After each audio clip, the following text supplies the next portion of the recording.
The red crushed brick of Roland Garros has always been a theater of isolation. You walk out from the tunnel beneath Court Philippe Chatrier.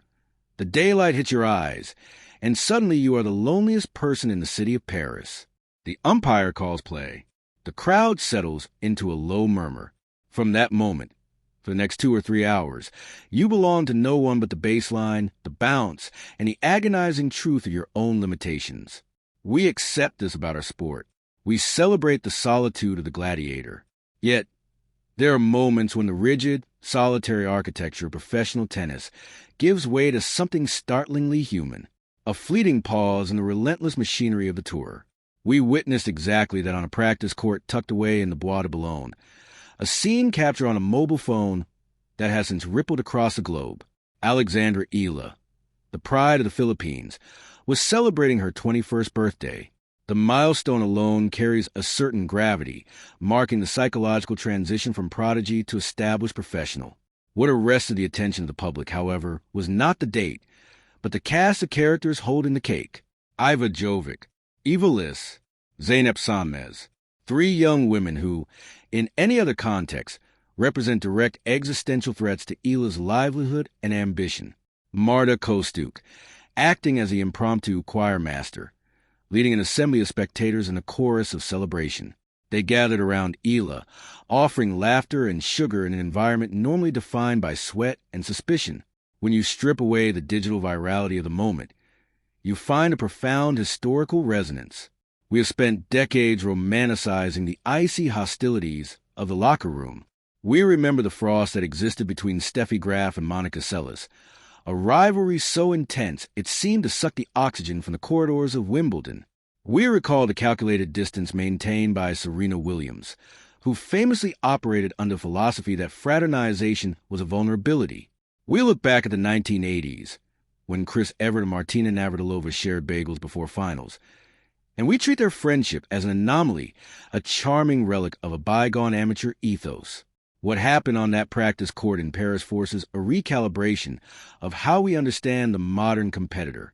To see Eala blowing out candles presented by Jovic is to witness a profound psychological shift in the culture of the Women's Tennis Association.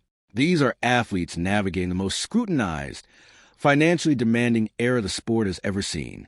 They endure the relentless churn of the 11-month season, the algorithmically driven pressures of social media, and the constant, gnawing anxiety of defending ranking points. In the face of that modern crucible, they have chosen solidarity over alienation. This matters. It alters the emotional texture of the tour. To comprehend the significance of this brief, joyous interruption, we must examine the players involved, the surface beneath their feet, and the brutal irony of the tournament draw that awaits them. The tennis calendar is utterly devoid of sentiment. The machinery stops for no one's birthday. Within 48 hours of that chorus fading into the Parisian air, ALEXANDRA EALA and Iva Jovic are scheduled to meet in the first round of the French Open. The woman who handed Eala a slice of cake will cross the net with the sole intention of ending her tournament. This is a magnificent, cruel paradox of professional tennis. We must dissect exactly how these two friends will attempt to dismantle one another on the dirt. Understanding ALEXANDRA EALA requires acknowledging the unprecedented weight she carries every time she laces her shoes. The Philippines possesses a rich sporting heritage, yet has never produced a tennis player of this magnitude. When Li Na broke through to win Roland Garros in 2011, she ignited a revolution across Asia, proving that the European and American hegemony could be fractured. Eala is the spiritual successor to that revolution, though her path has been distinctly her own. Her game was forged not on the courts of Manila, but in the Balearic Islands. Relocating to the Rafa Nadal Academy in Manacor, as a teenager fundamentally shaped her tactical identity. You watch Eala strike a tennis ball, and the Spanish philosophy is immediately apparent. She is a left-hander, which naturally disrupts the geometry of the court for 90% of the tour. The heavy, looping topspin she imparts on the forehand side is designed to push opponents deep behind the baseline, creating a physical buffer zone. She does not flatten the ball out with the reckless abandon of an Elena Rybakina. Instead, Eala constructs points. She works the angles, opening the court meticulously, waiting for the short ball to punish We saw the devastating potential of this approach during her sensational run at the Miami Open last year. Beating Madison Keys on a hard court requires an ability to absorb extraordinary pace. Defeating IGA Swiatek, as Eala did in that unforgettable quarterfinal, demands something more, a refusal to be bullied. Eala demonstrated an emotional maturity in Miami that belied her years, utilizing her consistent two-handed backhand to redirect Swiatek's heavy spin down the line. She reached a career-high ranking of 29 globally, planting a flag for her nation on the premier stage. But Paris is not Miami. The humid, heavy air of the Florida spring translates into a lively bounce on hard courts. The crushed red brick of Roland Garros asks entirely different questions of player. Clay is a surface that demands suffering. It nullifies the easy winner. It requires a player to hit 3 or 4 exceptional shots to win a single point. For Eala, the transition to the European clay swing has presented familiar structural challenges. Her primary vulnerability remains the serve. It lacks the explosive, free points generated by the taller servers on the tour. On clay, a passive second serve is an invitation to be executed. Opponents have recognized this pattern, stepping 2 feet inside the baseline to attack Eala's delivery. To survive in Paris, she must find variation. She needs a slider out wide to the ad court. She requires a kicker into the right-hander's ribcage. The serve must become a shield, if not a sword. Former champions like Martina Navratilova have openly discussed this deficiency in Eala's arsenal, noting that until first strike becomes reliable, Eala will constantly find herself running uphill in service games. Across the net stands Iva Jovic, 18 years old, American, utterly fearless. Jovic represents the latest triumph of the United States player development system, a pipeline that continues to produce athletes of startling physicality. If Eala is a constructor of points, Jovic is a destroyer of them. Her run to the Australian Open quarterfinals earlier this year announced her arrival as a legitimate force. Jovic plays with a flat, driving trajectory that cuts through the court. She takes the ball exceptionally early, robbing her opponent of recovery time. Where Eala wants a rally to extend into a physical chess match, Jovic wants to end the conversation early. She steps inside the court and swings freely. The tactical matchup for their first-round encounter is a classic contrast of styles. Eala must use her left-handed forehand cross-court to pin Jovic in the ad corner, targeting the American's backhand.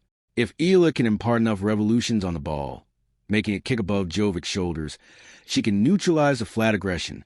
Jovic, conversely, will seek to flatten out her returns, specifically attacking the Eala's second serve, looking to command the center of the court.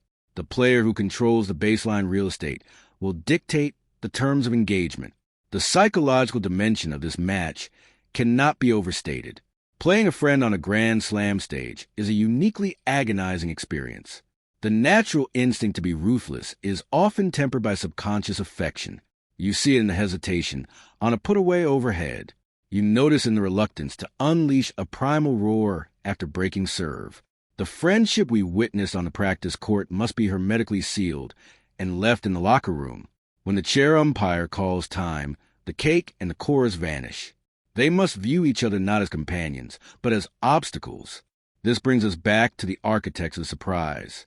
Eva LYS and Zeynep Sonmez standing there, grinning, holding their phones.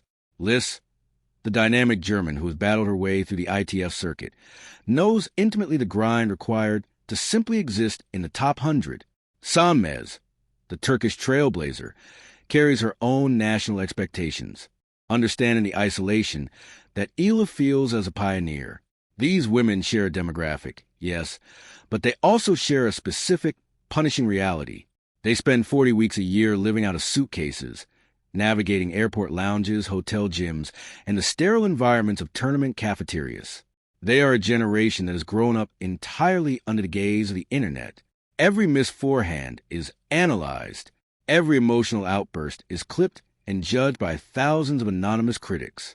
In previous decades, players sought refuge from the pressure by withdrawing to small, fiercely guarded entourages.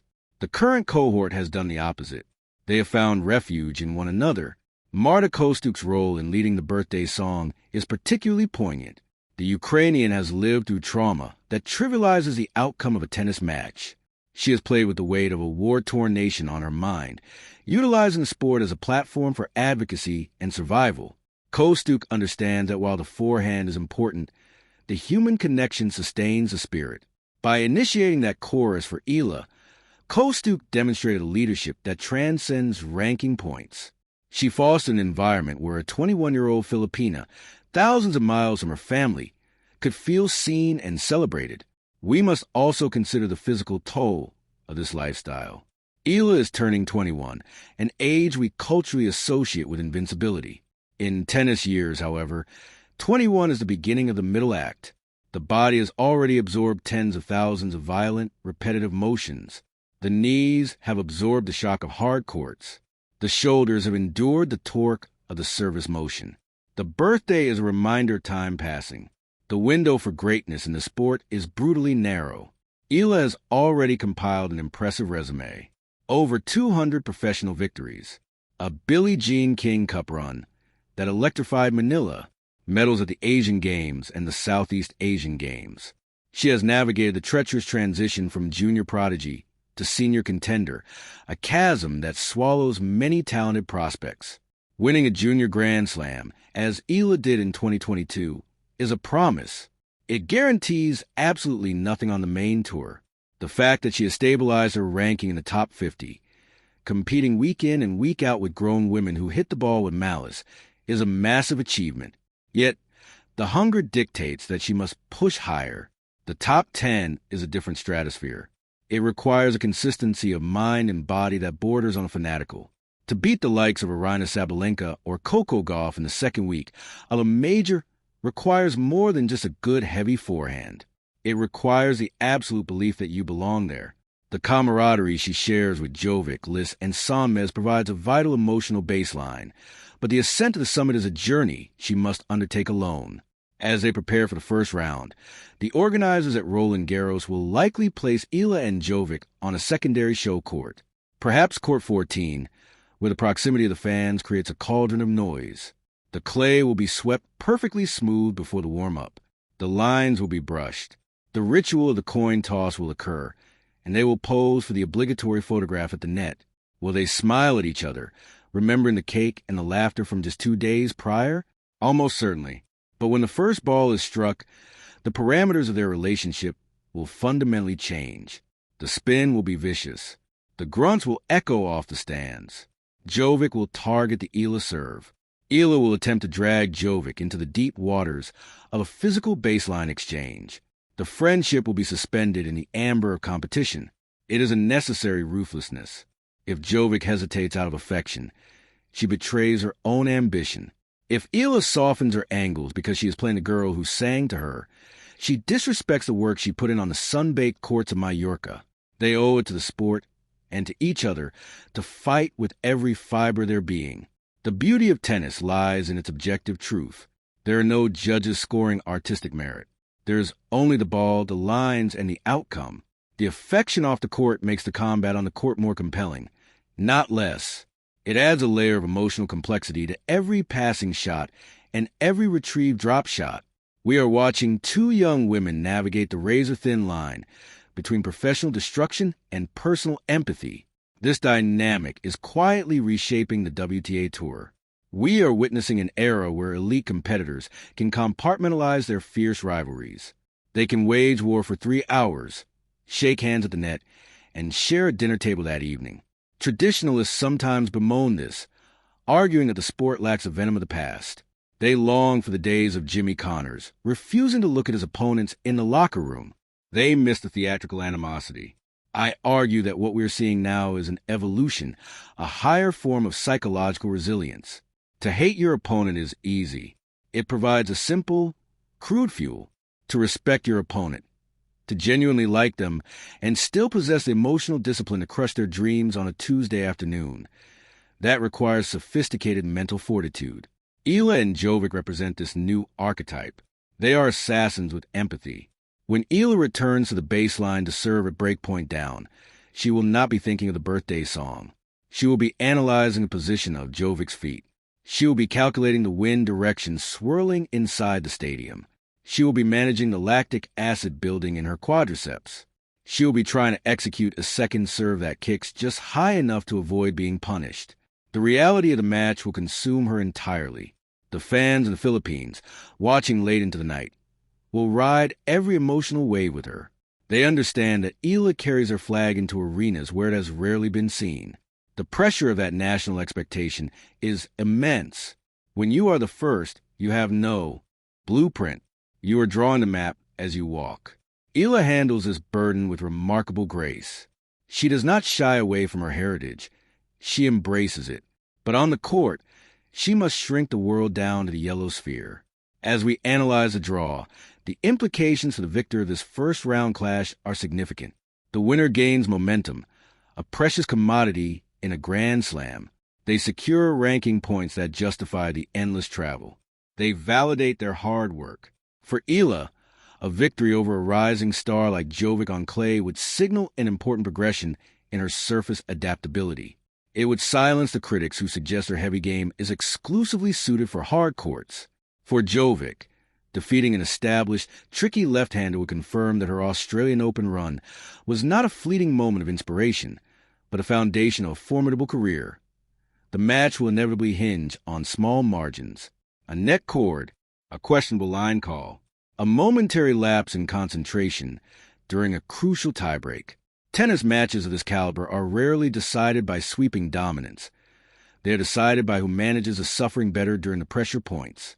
EALA, with her Spanish-honed patience, is equipped to suffer.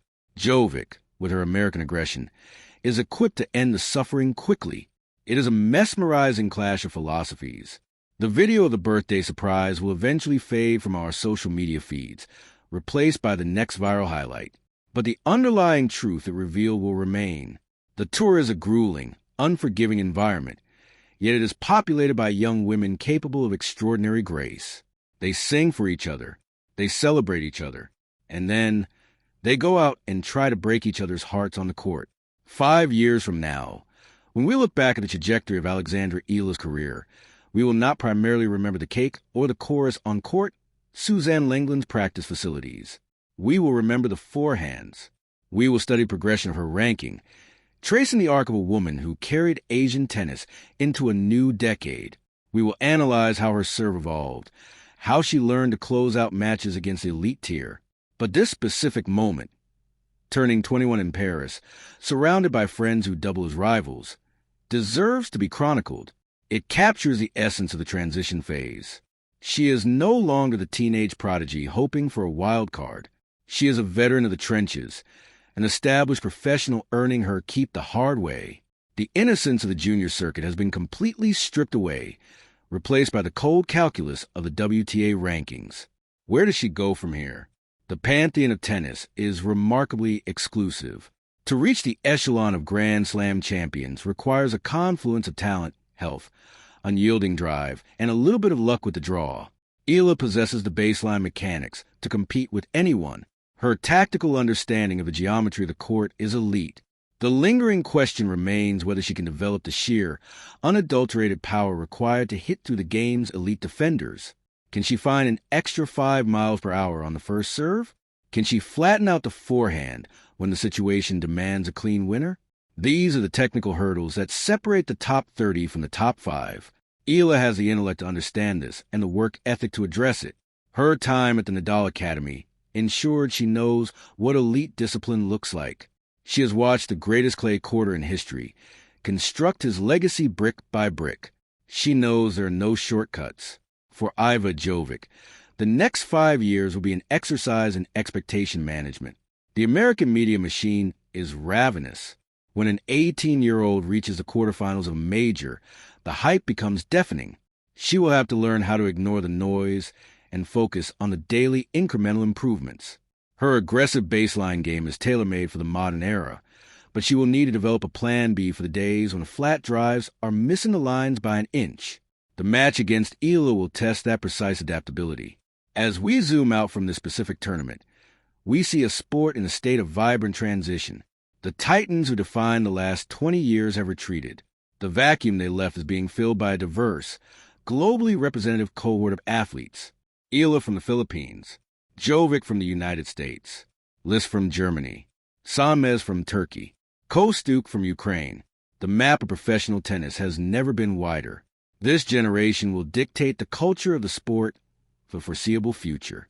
If their behavior on that Parisian practice court is any indication, they will lead with a compelling mixture of fierce competitiveness and profound humanity. They will show us that you can desire the trophy desperately without losing your soul in the process. The French Open will commence. The umpires will take their chairs. The clay will stain their socks. EALA and JOVI will walk out, and the crowd will applaud, unaware of the cake, the candles, and the song. The fans will only see two athletes ready to duel. We watch tennis because it provides a definitive resolution in an ambiguous world. By the end of the match, one woman will walk to the net as the victor, and the other will pack her bag in defeat. The rules are absolute. The lines are rigid. Yet, hovering above that strict geometry is the undeniable warmth of what happened 2 days prior. ALEXANDRA EALA steps into her 21st year, carrying the hopes of a nation, the respect of her peers, and a heavy left-handed forehand capable of doing serious damage on the dirt. Whatever happens on the court tomorrow, she has already achieved something remarkable. She has found a way to remain human in a profession designed to turn you into a machine. That alone is worth celebrating. The match will fade. The trophies will tarnish. But the grace they afford each other in the quiet moments, that is the rhythm that truly sustains the game.